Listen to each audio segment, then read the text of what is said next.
वो अगर किसी भी बात को अपनी मर्यादा में रहकर अगर बात करे तो निश्चित रूप से सत्ता पक्ष को कोई आपत्ति नहीं होगी, लेकिन अमर्यादित तरीके से बात करेंगे और बिना किसी तथ्य का बात करेंगे तो ये कहीं से सही नहीं है। और उनको बोलिए कि सबसे पहले सदन से उनके एक नेता प्रतिपक्ष गायब हैं। विपक्ष मुद्दा विहीन हो गया, उसके पास कोई मुद्दा नहीं। जनता भी अभी देखने अपने चुनाव में रिजेक्ट कर दिया है और उनको अच्छे से बोलने दिया गया। मैं तो बहुत ही ज़्यादा क्यूरियस होकर के उनकी बातों को सुन रही थी। नेता प्रतिपक्ष तेजस्वी यादव मौजूद नहीं थे और उनको ढूंढा भी जा रहा था सदन में। हाँ, उनको रहना चाहिए। चलिए अभी उनको फ्लाइट। देखिए, बिहार सरकार के पूर्व मंत्री नीरज कुमार बबलू जी इस वक्त हमारे साथ हैं। विधान परिषद में विपक्ष ने वॉकआउट किया है।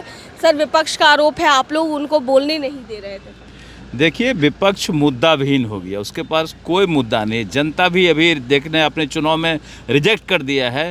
तब अनर्गल प्रलाप करते रहते हैं, तरह तरह का आरोप लगाते हैं, निराधार आरोप लगाते हैं जिसका कोई आधार नहीं है। अब कह रहे हैं कि बोलने से कौन रोक सकता है? भाई, आपका अधिकार है, आप बोल नहीं पाते हैं, ये अलग बात है। आप नौटंकी कर रहे हैं, तरह तरह का अफवाह उड़ा रहे हैं। जो आपने लोकसभा में, विधानसभा में अफवाह उड़ाने का काम किया, सारा अफवाह रिजेक्ट हो गया। अब यहाँ विधान परिषद में या विधानसभा में अफवाह उड़ाने की कोशिश कर रहे हैं, सारा अफवाह गलत होता है। अब बोलने के लिए कोई मुद्दा तो है नहीं, किसी ने मना नहीं करता बोलने से नहीं। जो लैंड फॉर जॉब मामले में सुनवाई होनी थी उसको टाल दिया गया अभी 8 दिसंबर तक के लिए। ये कोर्ट का निर्णय है, ये तो न्यायिक प्रक्रिया है, वो चलते रहेगा, उस पर हम लोगों को कोई रिएक्शन नहीं देना।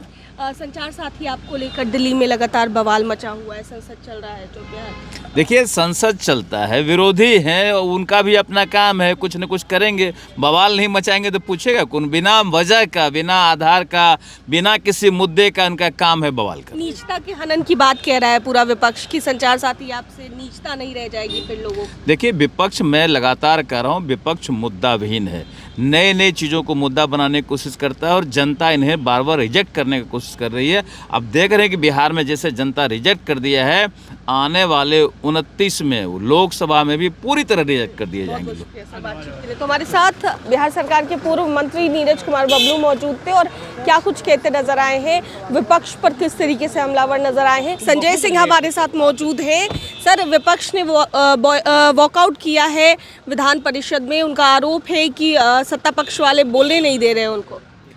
सबसे बड़ी बात है कि वो अगर किसी भी बात को अपनी मर्यादा में रहकर अगर बात करे तो निश्चित रूप से सत्ता पक्ष को कोई आपत्ति नहीं होगी, लेकिन अमर्यादित तरीके से बात करेंगे और बिना किसी तथ्य का बात करेंगे तो ये कहीं से सही नहीं है। और उनको बोलिए कि सबसे पहले सदन से उनके एक नेता प्रतिपक्ष गायब हैं, पहले वो लोग ढूंढ कर लाए कि वो कहाँ गायब है, उसके बाद वो अपनी बातों को रखें। चूँकि उनकी बात रखने वाला कोई है ही नहीं सदन में, तो पहले तो वो अपने नेता को ढूंढ कर लाए कि कहाँ विलुप्त हो गए हैं।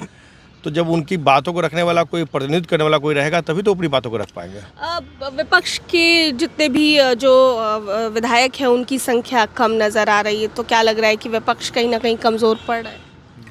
देखिए, मतलब संख्या बल अलग बात होती है, लेकिन अगर कहीं भी माननीय मुख्यमंत्री जी का भाषण चल रहा हो, माननीय मुख्यमंत्री जी का भाषण चल रहा हो या कोई वरिष्ठ नेता अगर बोल रहे हों, तो उनको संयमित तरीके से सुनना चाहिए, न कि बीच में टोका टोकी करके और बीच में बोलना चाहिए। कहीं भी किसी भी सदन की गरिमा होती है, इस गरिमा का उनको ख्याल रखना चाहिए। तो विपक्ष को ध्यान रखना चाहिए कि संख्या बल तो अपनी जगह पर है, पहले वरिष्ठ नेताओं को मान सम्मान देने की ज़रूरत है। आज लैंड फॉर जॉब मामले में सुनवाई होनी थी, लेकिन 8 तारीख तक के लिए सुनवाई टल गई है दिल्ली में, क्या कहेंगे?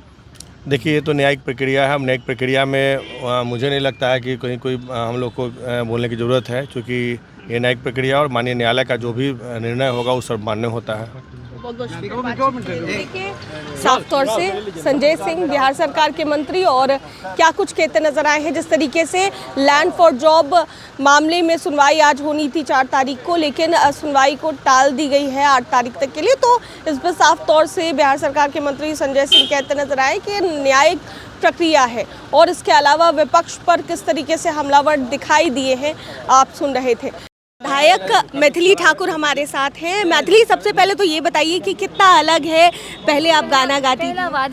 पहला मेरा वाद विवाद वाला सेशन मैंने बहुत ध्यान से सुना, बहुत अच्छा लगा। अच्छा लगा। अच्छा तो ये कैसा आपके फील्ड से बिल्कुल अलग है, अब पॉलिटिक्स। विचारधारा तो सबके पास होती है, अपने देश के प्रति प्रेम, चाहे आप किसी भी फील्ड से हो, कलाकार हैं या फिर अभिनेता हैं या फिर एक नेता हैं, अपने देश से उतना ही प्यार है। आज विपक्ष का आरोप था कि उनको सत्ता पक्ष की ओर से बोलने नहीं दिया गया और वॉकआउट भी विधान उनके नहीं बहुत बोले वो लोग भी, और उनको अच्छे से बोलने दिया गया। मैं तो बहुत ही ज़्यादा क्यूरियस होकर के उनकी बातों को सुन रही थी। नेता प्रतिपक्ष तेजस्वी यादव मौजूद नहीं थे और उनको ढूंढा भी जा रहा था सदन में। हाँ, उनको रहना चाहिए। चलिए अभी उनको फ्लाइट का टाइम हो रहा है। नेता प्रतिपक्ष तेजस्वी यादव, मुझे बहुत बहुत धन्यवाद आप लोग का साथ में। चलिए तो देखिए, साफ तौर से देखिए मैथिली ठाकुर हमारे साथ थी और क्या कुछ कहती नजर आई हैं।